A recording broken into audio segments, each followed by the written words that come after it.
Dr. Sudarshan Ballal and his team, nephrology, gastroenterologist, ಮತ್ತು ಅವ್ರದ್ದು ICU team ಆಗಿರ್ಬೋದು, ಪ್ರತಿಯೊಬ್ಬರಿಗೂ ನಾನು ತುಂಬ ಹೃದಯ ಧನ್ಯವಾದಗಳು ಹೇಳ್ತೀನಿ. ಯಾಕೆಂದರೆ it's been a long journey. 2000 ಇಸ್ವಿಯಿಂದ ಅವರು ಮಣಿಪಾಲ್ ಹಾಸ್ಪಿಟಲ್ನಲ್ಲಿ ಒಂದು ಸಣ್ಣ ಇದಕ್ಕೂ ಅವ್ರು ಇಲ್ಲೇ ಬಂದು ಅವರು ಟ್ರೀಟ್ಮೆಂಟ್ ತಗೋತಾ ಇದ್ದಿತ್ತು.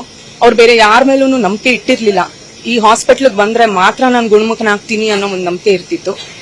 ಈ ಸಲನೂ ಅವ್ರ ಕಡೆ ಉಸಿರು ಬಂದು ಇಲ್ಲೇನೆ ಹೋಗ್ಬೇಕು ಅಂತ ಇದ್ದಿತ್ತು ಅಂತ ಅನ್ಸುತ್ತೆ. ವಿಧಿ ಅದು ಇಲ್ಲಿಗೆ ಕರ್ಕೊಂಡ್ ಬಂದಿದೆ. ಯಾಕಂದ್ರೆ ಮೈಸೂರಿಂದ ಇಲ್ಲಿ ಬಂದು ಅವರು ವಿಧಿವಶರಾಗಬೇಕು ಅಂತ ಇರ್ಲಿಲ್ಲ. ಅವ್ರ ಇಚ್ಛೆನೋ ಅಥವಾ ಅದು ವಿಧಿನೋ ಗೊತ್ತಿಲ್ಲ. ಒಟ್ಟಲ್ಲಿ ನನ್ಗೆ ಇಂಥ ಟೈಮ್ನಲ್ಲಿ ಎಲ್ಲರೂ ನಮ್ಗೆ ಫ್ಯಾಮಿಲಿಗೆ ಸಪೋರ್ಟ್ ನಿಂತಿದ್ದಾರೆ. ಪ್ರತಿಯೊಬ್ರು ಇಲ್ಲಿ ಸ್ಟಾಫ್ ಆಗಿರ್ಬೋದು, ಅಲ್ಲಿ ರಿಸೆಪ್ಷನಿಸ್ಟ್ ಆಗಿರ್ಬೋದು, ಸೆಕ್ಯೂರಿಟಿ ಆಗಿರ್ಬೋದು, ಪ್ರತಿಯೊಬ್ಬರಿಗೂ ಥ್ಯಾಂಕ್ಸ್ ಅಲಾಟ್. ತುಂಬಾ ಥ್ಯಾಂಕ್ಸ್.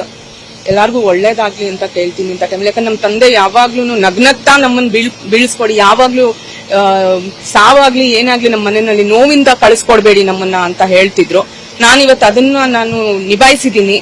ನಾನು ಅದಕ್ಕೆ ಒಂದು ಇದರಲ್ಲಿ ಜನರಲ್ಲೂ ನಾನು ಅದೇ ಕೇಳ್ತೀನಿ, ಯಾವುದೇ ರೀತಿ ನಾಳೆ ಏನೇ ತೊಂದರೆ ಮಾಡದೆ ನಮ್ಗೆಲ್ಲ ಸಂತೋಷದಿಂದ ಅವ್ರನ್ನ ಬೀಳ್ಕೊಡೋಣ ಅಂತ ಹೇಳಿ ನಾನು ಕಳಕಳಿಯಾಗಿ ಪ್ರಾರ್ಥಿಸ್ತೀನಿ. ಮಾನ್ಯ ಲೋಕಸಭಾ ಸದಸ್ಯರು, ರಾಜ್ಯ ಕಂಡಂತ ಧೀಮಂತ ನಾಯಕರು ಶ್ರೀ ವಿ ಶ್ರೀನಿವಾಸ್ ಪ್ರಸಾದ್ ಸಾಹೇಬ್ರವರು ನಮ್ಗೆ ಇವತ್ತು ಅಗಲಿದ್ದಾರೆ. ಸುಮಾರು 1:20ಕ್ಕೆ ಅವರಿಗೆ ತೀವ್ರವಾದಂಥ ಹೃದಯಾಘಾತದಿಂದ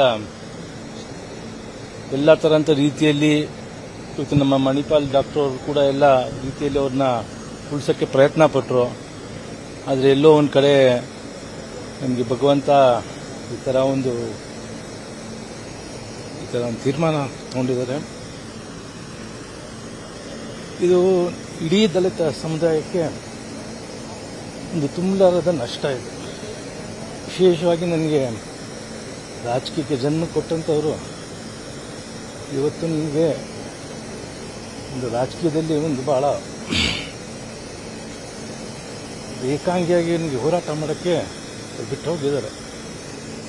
ನನ್ನ ಕುಟುಂಬದ ಸದಸ್ಯರೆಲ್ಲ ಸೇರಿ ಇವತ್ತು ಒಂದು ತೀರ್ಮಾನ ಮಾಡಿ ಇವತ್ತು ನೇರವಾಗಿ ನಾವು ಮೈಸೂರಿಗೆ ಕರ್ಕೊಂಡು ಹೋಗ್ತಾ ಇದ್ದೀವಿ. ಅಲ್ಲಿ